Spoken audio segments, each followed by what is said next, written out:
guys, welcome back to my channel, and this week's vlog is vlog 8. So the aim of this week's workshop was to create a bird's eye view floor plan of the setting for the play, and to also start blocking each scene as to where characters need to be during their scenes. So starting off with Monday, we were asked to split into our separate groups and read through our 2 scenes. So my group has to read through scenes 3 and 4 and list all the things like staging, props, lighting and sound that are involved with our scenes. So as you can see, here is our list of things that we found in the script. For setting, we gathered that there is a dining table, with obviously plates and things like that on it, a sofa, beanbag, wine glasses, bottles, a baby monitor, cloth, toilet paper, a blanket, a phone, photos of a baby, so Phoebe, a kettle, 2 shopping bags, Phoebe's teddy bear, Mr. Bear, a clock, newspaper, mugs, fake cigarettes, fruit bowl, an envelope with a crucifix in it, and a hammer. But lighting in the top corner, we, across all 3 groups, had just decided that natural dim lighting was the best lighting overall, just to show that it's like an average kitchen, living room, dining room. And then of course having blackouts at the end of each scene. Also, another thing to include for lighting, we said the flickering lights at some points, that it says in the script, so yeah. And then for sound, we have Alexa reply, so whenever someone's talking to an Alexa, we need someone to voice over reply for her.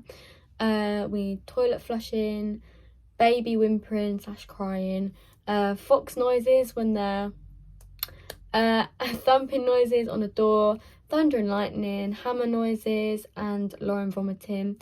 But I won't pre-record that, I will just pretend to vomit on the actual performance. And then at the bottom here, we just done some set design ideas, so having the audience in the round and then all the setting in the middle. But the majority of the things that we needed in our scenes was already going to be used before us in the scenes before.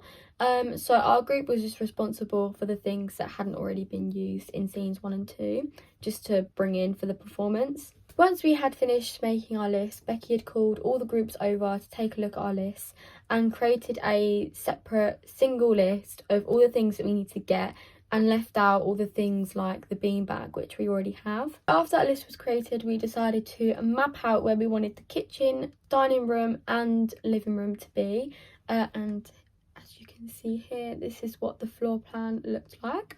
It was very difficult to picture where everything was going to be scale wise, as the room isn't the biggest, so we also needed to bear in mind where the audience was going to go, and I don't think we've actually established that yet. I think there's possibility that we will move into the theatre, but it's still being decided.